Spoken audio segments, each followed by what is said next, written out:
اس کے اچانک 7 سال کے بعد والے جو 7 سال ہوں گے بہت سوکھا پڑ جائے گا، لوگ کنگال ہوں گے، مفلس ہو جائیں گے، یہاں تک کہ ان کا سارا سامان بک جائے گا، لوگ بھی اپنے آپ کو بیچ دیں گے، تو کروں کیا؟ بادشاہ نے پوچھا، کہا کہ 7 سال جو ہوں گے انہی میں ذخیرہ جمع کر لو کہ اگلے 7 سال جب سوکھا پڑے گا تو یہ جمع شدہ مال تم اپنے رعایا پر خرچہ کرو گے۔ بادشاہ کو یہ تعبیر پسند آئی اور اس نے دیکھا بھی کہ 7 سال اتنی خوشحالیاں آئیں تو اس نے سب جمع کرنا شروع کیا۔ پھر یوسف علیہ السلام کو اس نے آزاد کر کے اپنے وزیروں میں شامل کر لیا، وزیروں میں شامل کر لیا۔ اب کہاں سے سفر کہاں پہنچا؟ اللہ فرماتا ہے وَكَذَلِكَ مَكَّنَّا لِيُوسُفَ فِي الْأَرْضِ، ہم نے یوسف کو اسی طرح زمین کا قرار عطا کیا، جیل سے نکال کر سیدھا وزیر اعظم۔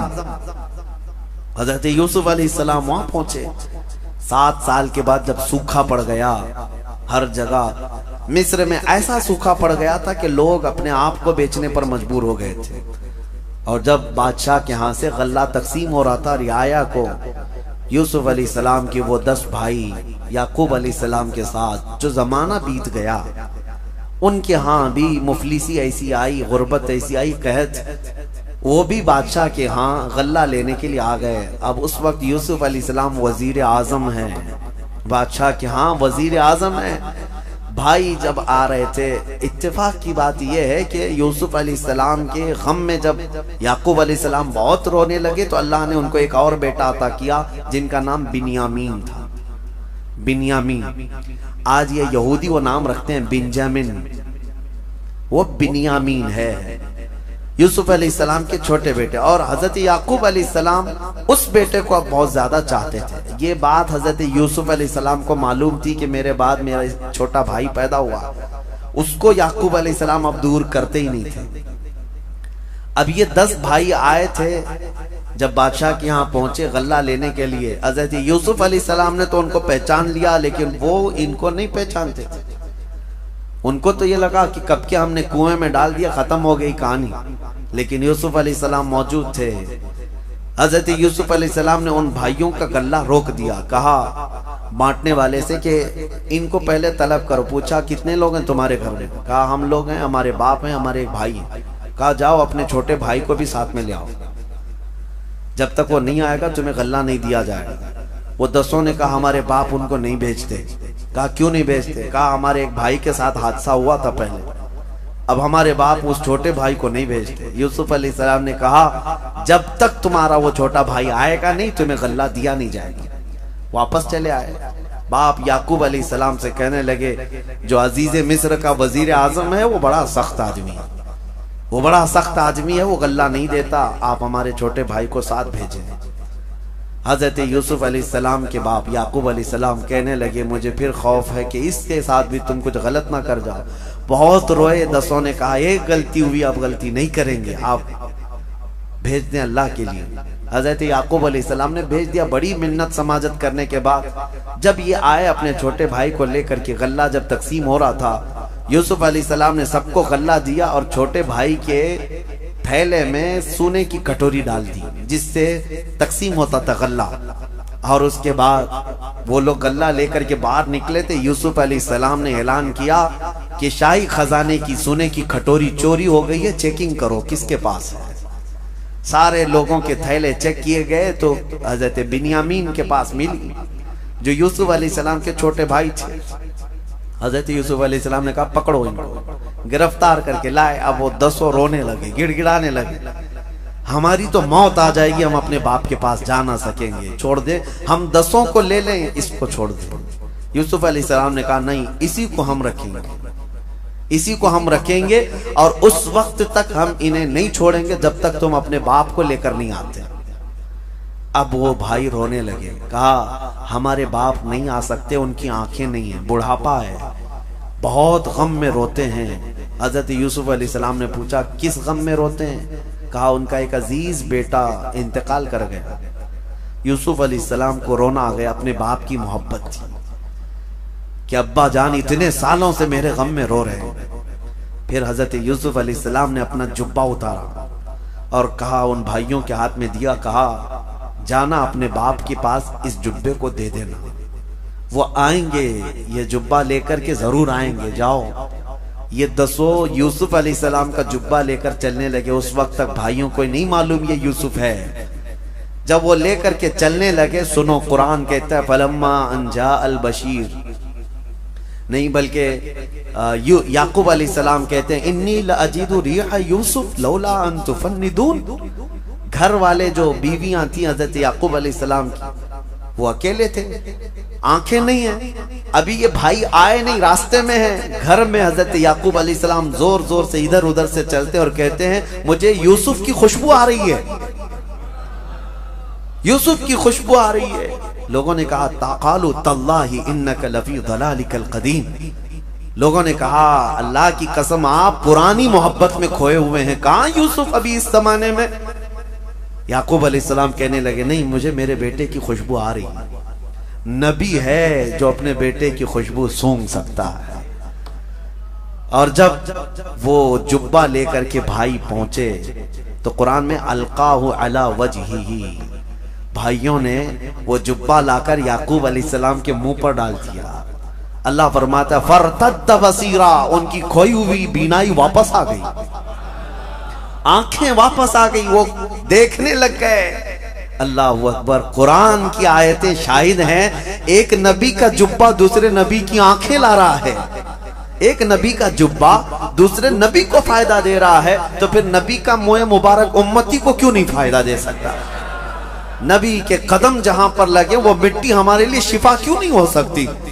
یقیناً شفا ہے۔ یہ اپنے اپنے عقیدے کی بات ہے اور اپنے اپنے محبت کی بات ہے۔ وہ قرآن تو پڑھتے ہیں، شاید یہ آیت کھا جاتے ہوں گے۔ پوچھو ان کو یعقوب علیہ السلام کی آنکھیں واپس کیسے آئی تھی؟ وہ جبہ یوسف سے آئی تھی، جبہ یوسف سے آئی تھی۔ بہرحال یعقوب علیہ السلام چل کر کے آئے بھائیوں کے ساتھ۔ کتنے لوگ ہیں اب؟ 10 بیٹے یعقوب علیہ السلام کے، اور حضرت یعقوب علیہ السلام ایک بیٹے تو وہاں گرفتار ہیں، بنیامین۔ اب جب پہنچے مصر پہنچے تو یعقوب علیہ السلام کے استقبال کے لیے یوسف علیہ السلام بادشاہ کے ساتھ خود باہر آئے۔ جب یعقوب علیہ السلام آئے، یوسف علیہ السلام کو دیکھا، وہ جمال جہاں آ رہا، اپنے بیٹے کو کیسے نہ پہچانتے؟ آپ نے کہا کہ اللہ نے یوسف کو میرے زندہ رکھا، یہ یوسف ہے۔ تو 10 بھائی نہیں، 11 بھائی پورے کے پورے سجدے میں گر گئے، اور یعقوب علیہ السلام بھی سجدے میں گئے، اور بادشاہ مصر بھی سجدے میں گرا۔ اور اس کے بعد یہ سجدہ تعظیم کا سجدہ تھا یوسف علیہ السلام کے لیے، وہ اللہ کے رسول ہیں۔ جب سجدے سے اٹھے تو یعقوب علیہ السلام نے کہا بیٹا، بچپن میں جو تو نے خواب دیکھا تھا اس خواب کی تعبیر یہی ہے۔ تو نے دیکھا تھا کہ 11 تارے مجھے سجدہ کر رہے ہیں، وہ 11 تارے یہ تیرے بھائی ہیں، انہیں آج تو معاف کر دے۔ اور جو چاند تو نے دیکھا تھا وہ عزیز مصر ہے، اور سورج جو تجھے سجدہ کر رہا تھا وہ اللہ کا نبی یعقوب ہے۔ یہ یوسف علیہ السلام کے بچپن کے خواب کی تعبیر یہاں مکمل ہوئی۔ پھر یوسف علیہ السلام نے اپنے بھائیوں کو معاف کر دیا، کہا لا تثریب علیکم اليوم، آج تمہاری پکڑ نہیں ہوگی، اللہ تمہیں معاف کرے گا۔ حکیم الامت احمد یار خان نعیمی رحمۃ اللہ علیہ فرماتے ہیں وہ نبی کو تکلیف دیے تھے، اور نبی کو تکلیف دینے والا معاف نہیں ہوتا۔ نبی کے ساتھ دھوکہ کیا، یوسف علیہ السلام کو کنویں میں ڈالا، تو اکثر یہ دیکھا ہے کہ نبیوں کو ایذا دینے والے معاف نہیں ہوتے، لیکن یہ ایک ہی تاریخ کا حصہ ہے، نبی کو کنویں میں ڈالے لیکن پھر بھی معاف ہوئے، پھر بھی معاف ہوئے۔ کتنا بہترین نقطہ بیان کیا حکیم الامت نے۔ وجہ یہ تھی کہ انہوں نے جو کیا تھا، یوسف علیہ السلام کو جو گرایا تھا، ایک نبی کو تو گرایا لیکن دوسرے نبی سے قریب ہونے کے لیے کیا تھا، یعقوب علیہ السلام سے قریب ہونا تھا۔ یہ ان کی خطا بھی کس کے لیے تھی؟ بھائیوں کی یہ جو خطا تھی اپنے بھائی کے ساتھ، وہ یعقوب علیہ السلام وہ بھی اللہ کے نبی ہیں، ایک نبی سے قریب ہونے کے لیے یہاں خطا ہوئی۔ فرمایا گیا نبی سے قریب ہونے کے لیے جو خطا ہوئی وہ اللہ کے ہاں معاف کر دی جائے گی، اللہ کے ہاں معاف کر دی جائے گی۔ اللہ کریم سورہ یوسف کے اس پورے قصے میں ہمیں اللہ تعالی ہماری زندگیاں عطا فرمائے، ہمیں ہماری اولاد کو بہترین سیرت پر چلنے کی توفیق عطا فرمائے۔ وآخر دعوانا ان الحمدللہ رب العالمین۔